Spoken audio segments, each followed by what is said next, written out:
الشيطان الرجيم بسم الله الرحمن الرحيم. Kalau orang itu sholatnya sempurna sesuai yang dikehendaki oleh Allah, maka semua persoalannya, semua amalannya yang lain pasti sempurna. Kenapa? Al-Ankabut 45 jawabannya.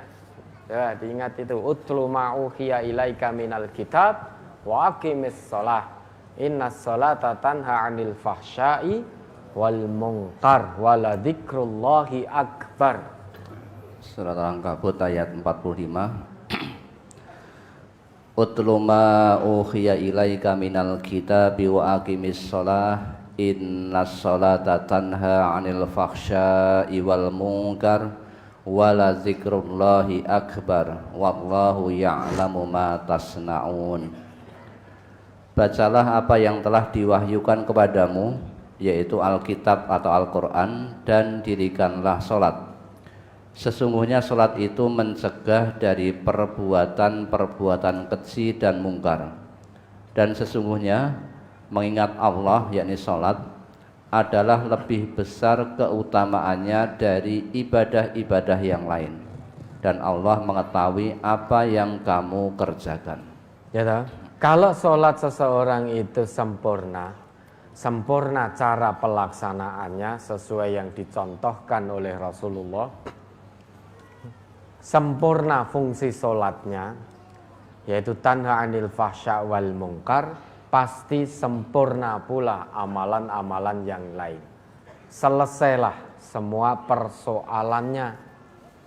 Karena kemaksiatan kepada Allah itu ada dua, fahsya dan mungkar. Orang yang sholatnya berfungsi, tentu dia akan terjaga dari perbuatan fahsya, yaitu keji, ya, hawa nafsu, nafsu perut ke bawah, itu hawa nafsu.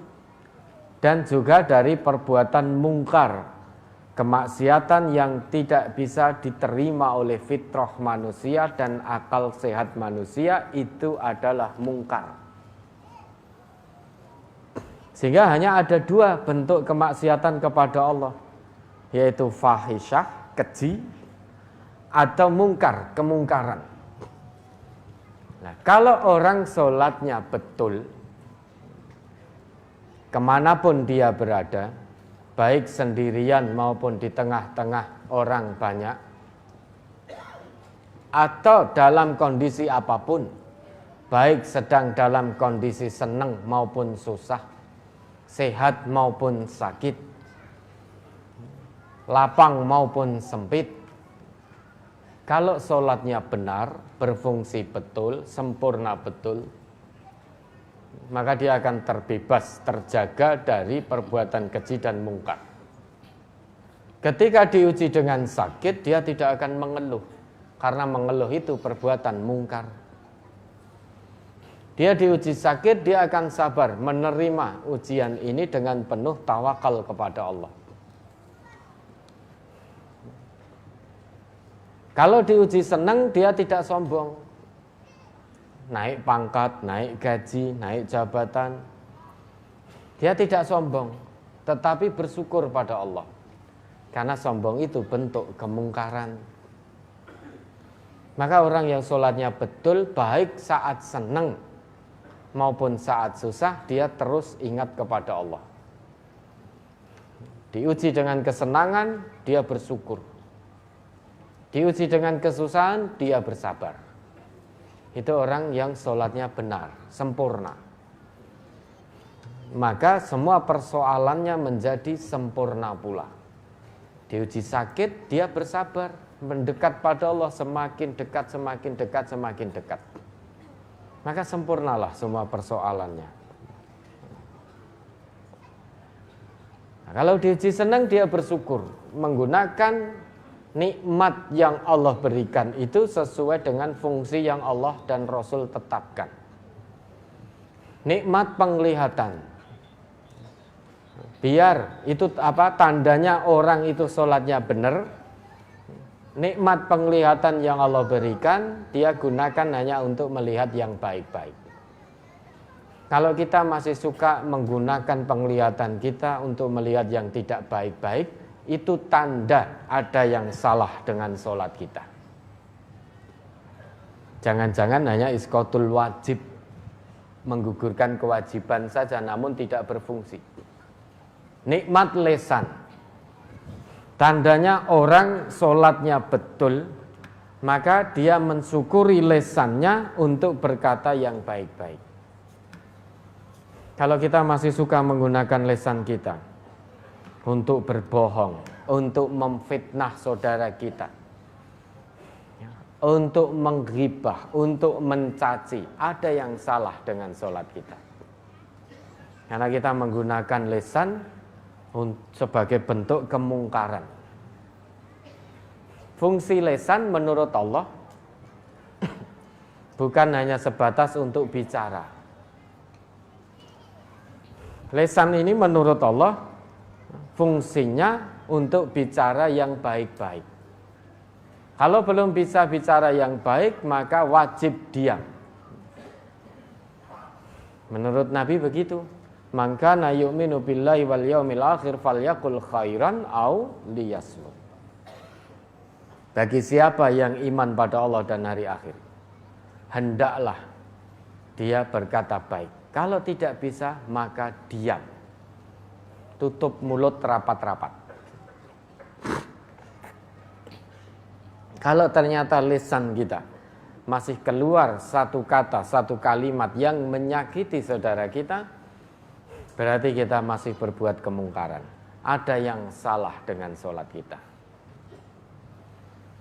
Berarti belum terjaga dari perbuatan mungkar. Ada orang yang sholat setiap waktunya.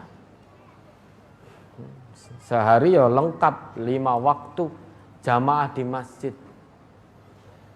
Namun masih suka kholwat, bersendirian dengan yang bukan mahram, masih selingkuh dan lain sebagainya. Ada yang salah dengan sholatnya, karena dia masih melakukan satu perbuatan fahsya,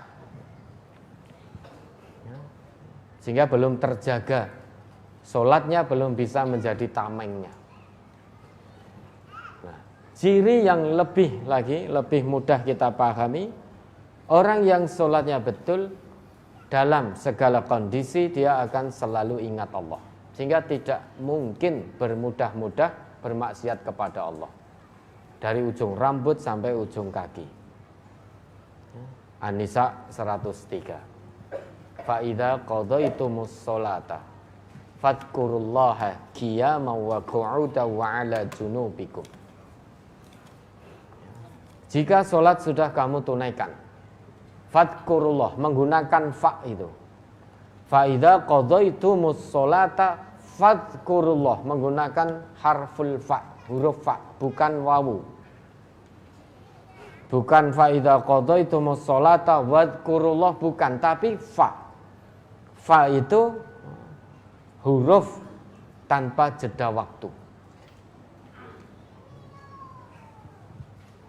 Sehingga kalau orang yang sholatnya betul, tidak ada peluang sedikit pun bagi dirinya untuk bermaksiat kepada Allah. Terlintas dalam benak saja tidak. Karena orang yang sholatnya betul, dia akan selalu ingat. Secara cepat dia akan ingat kepada Allah. Maka tidak ada peluang untuk bermudah-mudah bermaksiat kepada Allah. Baik dalam keadaan berdiri, maupun keadaan duduk, maupun keadaan berbaring. 3 kondisi ini menjadi kondisi yang sehari-hari kita lakukan. Kalau tidak berdiri, kita duduk. Kalau tidak berdiri dan tidak duduk, kita berbaring. Mau miring, mau mengkurep, mau melumah, itu juga berbaring. Oh, saya tidak berdiri, tidak duduk, tidak berbaring, tapi saya jongkok. Jongkok bagian dari duduk. Jadi apapun kondisinya, kalau itu orang sholatnya betul, dia akan senantiasa ingat kepada Allah. Baik berdiri, duduk berbaring, mungkin berbaring karena sedang diuji dengan sakit oleh Allah, tidak mampu berdiri, tidak mampu duduk, mampunya hanya berbaring, dia terus ingat kepada Allah. Itu orang yang sholatnya betul. Sudah diuji oleh Allah sakit, tidak bisa berdiri, tidak bisa duduk, hanya bisa berbaring, sambat terus kabeh diseneni. Aduh, biyung iki jane iki do ning omah ora. Kalau tidak itu tenaga kesehatan yang di rumah sakit karena kebetulan dirawat di rumah sakit diunek-unekke terus. Jenengan orang ngrasake jane iso dadi dokter apa ora to? Nek iso lah kok aku ra mari-mari, nesu-nesu terus. Padahal dia mampunya hanya berbaring. Tidak ingat Allah. Ada yang salah dengan sholatnya. Makanya sholat itu satu amalan yang paling berat. Tidak ada amalan lain yang lebih berat daripada sholat. Wasta'inu bis sabri was shalah innaha lakabiratun illa 'alal khashi'in. Sangat berat. Karena paling berat maka wala dzikrullahi akbar, paling utama di antara ibadah-ibadah yang lain. Orang sholat sakit tidak boleh mengeluh. Berat toh? Yang baru sakit gigi saja berapa kali kita mengeluh? Sakit gigi berapa kali? Istri tidak salah, anak tidak salah, disalah-salahke. Anak tidur loh, masih dinesoni. Ojo rame-rame bae. Tiduri.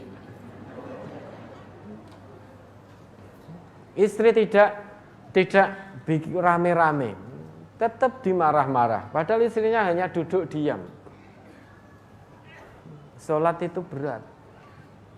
Karena tidak hanya terikat dengan tata cara pelaksanaannya saja, namun terikat dengan fungsinya juga. Maka berat. Orang yang sholat diberi nikmat pasti bersyukur. Tidak hanya ucapan alhamdulillah. Kalau bersyukur itu hanya sebatas talafut, hanya kita membasahi lisan dengan alhamdulillah, orang menang judi pun juga alhamdulillah. Orang korupsi rakonangan juga alhamdulillah. Orang selingkuh di depan lewat istri atau suaminya, orang ngerti, orang mengo, orang konangan juga alhamdulillah. Bahkan orang mau berangkat judi juga bismillah. Bismillah. Ya Allah, berikanlah kemenangan dalam judiku ini ya Allah. Engkau menang tenan, alhamdulillah engkau jawab doa-doaku ya Allah. Kalau ucapan alhamdulillah hanya sebatas untuk membasahi lisan, semua orang bisa. Namun yang namanya orang mukmin, apa yang keluar dari lisannya itu apa yang ada dalam hatinya. Lisannya mengucap alhamdulillah, hatinya mengimani itu, kemudian dibuktikan secara tata lahir, perbuatannya senantiasa menggunakan nikmat itu sesuai dengan fungsi yang Allah kehendaki. Misalkan kita diuji mata, sakit, begitu sembuh alhamdulillah, ning bar kuwi dienggo nontoni sing tidak baik. Berarti alhamdulillah hanya di lisan. Misalkan lisan diuji jadi tidak bisa bicara karena terluka habis kecelakaan. Begitu sembuh alhamdulillah bisa ngomong lagi. Orang yang sholatnya betul, selain ucapan alhamdulillah, maka dia gunakan nikmat lisan itu bicara yang baik-baik.